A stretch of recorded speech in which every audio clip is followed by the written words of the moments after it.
Bismillahirrahmanirrahim. Assalamualaikum warahmatullahi wabarakatuh.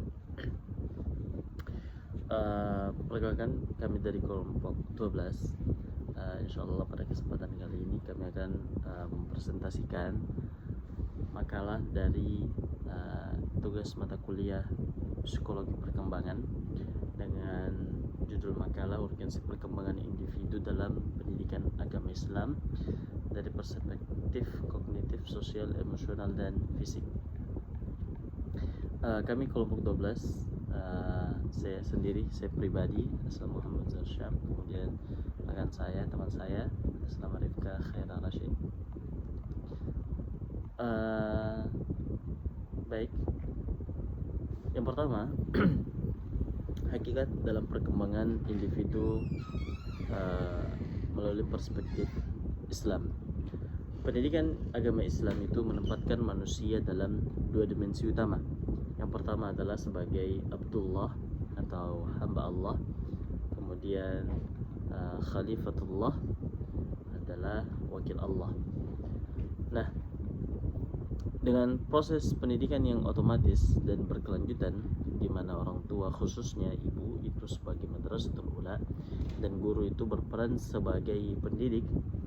Nah, Imam Al-Ghazali itu memiliki pandangan dalam hal ini, yakni pendidikan itu bertujuan mengarahkan fitrah anak yang memiliki kecenderungan baik maupun buruk, yang perkembangannya dipengaruhi faktor keturunan, fisik, dan lingkungan. Karena manusia itu terdiri dari unsur fisik dan ruh, maka diperlukan sistem pendidikan yang paripurna untuk mengembangkan potensi secara harmonis guna membentuk manusia yang mampu menjalankan keadilan dan menjadi hamba yang bertakwa. Fitrah adalah kemampuan dasar pertumbuhan dan perkembangan manusia sejak lahir. Menurut Al-Ghazali, anak itu memiliki kecenderungan baik dan buruk, sehingga orang tua sebagai pendidik pertama dan guru berperan penting untuk mengarahkannya pada perilaku yang baik. Pendidikan Islam juga bertujuan untuk mengembangkan fitrah menuju pembentukan manusia yang sempurna dan menjadi hamba Allah Subhanahu wa taala yang baik. Selanjutnya, urgensi perkembangan kognitif dalam TAI. Nah, kebersadaran sistem kognitif itu bergantung pada kesejajaran input sensoris, kemudian perhatian dan memori. Jika terjadi konflik dengan sistem emosional, sosial, atau fisik, efektivitas belajar akan menurun. Guru, sebagaimana kita tahu, itu berperan krusial sebagai pemberi materi dan pemicu antusiasme. Dengan penghargaan terhadap gaya belajar individu menjadi pondasi yang sangat penting. Dari sisi sistem pembelajaran fisik, lingkungan yang ramah dan penggunaan imajinasi melalui aktivitas konkret dapat mendukung perkembangan kognitif siswa. Adapun optimalisasi akal dalam memahami ayat-ayat kauniyah dan kauliyah. Akal adalah syarat mutlak adanya taklif bagi manusia, berperan dalam mengistimbat hukum Islam atau ijtihad, dan termasuk salah satu 5 hal primer yang harus dijaga. Al-Quran menyebutkan lebih dari 30 ayat tentang pentingnya akal, menekankan fungsinya untuk menemukan kebenaran dan mewujudkan kehidupan yang baik di dunia dan serta akhirat. Secara fitrah, akal itu mampu membedakan baik dan buruk. Namun manusia itu rentan terjebak nafsu, ceroboh, atau mengikuti tanpa pemikiran kritis yang dapat menyebabkan penyebaran pandangan agama yang tidak teruji. Kemudian, peran literasi keagamaan dalam membentuk kecerdasan intelektual muslim berfungsi untuk membentuk peserta didik yang utuh dan seimbang untuk kehidupan dunia dan akhirat. Penelitian konseptual mengenai integrasi literasi Al-Quran dan kecerdasan emosional dalam pendidikan Islam menggunakan pendekatan kualitatif studi pustaka. Data diperoleh dari sumber sekunder dan dianalisis dengan teknis isi dan tematik untuk mengidentifikasi nilai Qurani yang terkait dengan pengembangan emosi seperti sabar, syukur, tawakal, dan pemaaf. Selanjutnya, integrasi ilmu pengetahuan dan iman, ibtek dan imtak. Penyalahgunaan ilmu pengetahuan dan teknologi merupakan permasalahan yang banyak terjadi saat ini, sehingga diperlukan solusi untuk meminimalisir segala permasalahan yang mungkin muncul. Tujuan penelitian ini adalah untuk menemukan solusi dalam menghadapi penyalahgunaan ibtek yang marak terjadi. Dengan menggunakan metode penelitian kuantitatif serta teknik pengumpulan data melalui studi literatur dan survei angket. Dari hasil penelitian diperoleh bahwa responden setuju integrasi iman dan takwa dengan ilmu pengetahuan dan teknologi sangat diperlukan untuk menghindari dampak negatif penyalahgunaannya.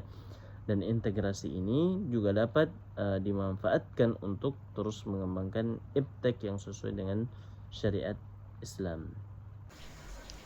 Baik, saya akan melanjutkan presentasi dari teman kelompok saya, yaitu urgensi perkembangan sosial dalam pendidikan agama Islam. Yang pertama, pembentukan kesolehan sosial melalui pendidikan adab dan etika berinteraksi. Manusia sebagai makhluk sosial membutuhkan etika untuk menjaga adat, budaya, dan norma dalam bermasyarakat. Aktualisasi etika jaksa atau penuntut ilmu. Yang pertama, dalam memperoleh ilmu yang bermanfaat. Yang kedua, dalam berinteraksi dengan guru. Menurut kitab Adabud Dunya Waddin karya Al-Mawardi, yaitu penuntut ilmu disarankan meniru akhlak ulama, memiliki sifat tawaddu, yaitu atau disebut rendah hati, dan menghindari sifat ujub atau merasa diri paling hebat. Tawaddu adalah bagian dari akhlak Allah, sedangkan ujub menjauhi dari rahmat Allah. Ulama dianjurkan menjauhi ujub dan mengutamakan tawaddu karena lebih penting dalam pendidikan. Adab dianggap lebih utama daripada ilmu. Adab berada di atas ilmu, sedangkan siswa diajarkan untuk merendahkan diri kepada guru dan menghargai ilmu, karena kerendahan hati adalah kunci keberhasilan. Selanjutnya, peran individu dalam kehidupan bermasyarakat sesuai syariat, yaitu hukum Islam memandang individu sebagai hamba Allah yang berakhlak mulia. Ciri-ciri masyarakat yang baik menurut Islam yaitu bersifat moderat, seimbang, dan memiliki keteguhan. Adanya persamaan hak dan kewajiban. Pergantian kepemimpinan diberikan kepada yang mampu. Islam memiliki kaidah hukum untuk menjaga keseimbangan antara kepentingan individu dan masyarakat. Prinsip keseimbangan mengutamakan kepentingan individu dalam hal ibadah, mengutamakan kepentingan sosial dalam hal muamalah. Keduanya saling melengkapi, bukan bertentangan demi mencapai kemaslahatan bersama. Selanjutnya, urgensi perkembangan emosional dalam pendidikan agama Islam. Sangat fundamental karena terkait dengan kolbu sebagai pusat kendali perilaku, bertujuan untuk menjadikan emosi bernilai ibadah dan mencerminkan kematangan spiritual serta sebagai jabatan menuju insan kamil. Selanjutnya, manajemen emosi melalui tazkiyatul nafs, menyucikan jiwa dari kotoran batin melalui tahapan takhalli atau tahalli dari Al-Ghazali, memungkinkan kontrol diri dengan kesadaran akan kehadiran Allah, mengubah emosi negatif menjadi ketenangan batin. Selanjutnya, sikap sabar, syukur, dan tawakal. Menjadikan fondasi mental kokoh, sabar. Cegah tindakan impulsif.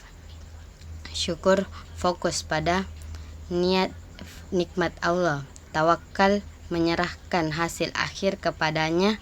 Integrasinya membuat individu stabil menghadapi hidup dan memiliki tumakninah. Selanjutnya, pengaruh kestabilan emosi. Menentukan kualitas ibadah. Emosi tenang, prasyarat kekhusyukan, dan akhlak. Emosi stabil menghasilkan perilaku baik, sedangkan labil menjadi akar akhlak tercelah. Perkembangan emosional matang, jadikan pribadi taat dan mulia. Selanjutnya, urgensi perkembangan fisik dalam pendidikan agama Islam. Pendidikan agama Islam penting dan dipandang holistik, jasmani dan rohani. Adalah kesatuan perkembangan visi penting secara biologis, teologis atau wadah ruh, dan fungsional atau kebutuhan untuk beribadah seperti sholat, puasa, dan haji. Kesehatan fisik menjadi prasyarat untuk beribadah optimal dan berkontribusi pada kemaslahatan umat. Selanjutnya, menjaga kesehatan fisik sebagai amanah Allah atau Al-Qawiyyu Al-Amin. Kesehatan fisik adalah amalan ilahiyah dari Allah. Konsep ini dari dalam Al-Quran surah Al-Qasas ayat 26. Ada 3 poin utama.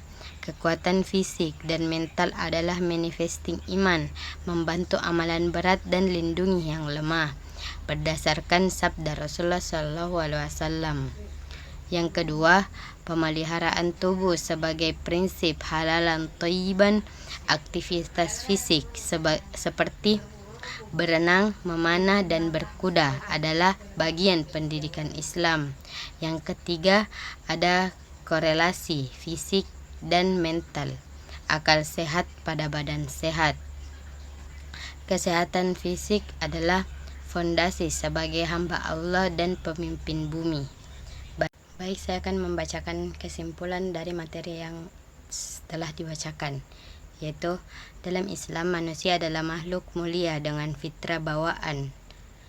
Pendidikan Islam menuntut fitrah ini agar dapat menjalankan peran sebagai hamba Allah yang taat atau Abdullah dan pemimpin adil Khalifatullah.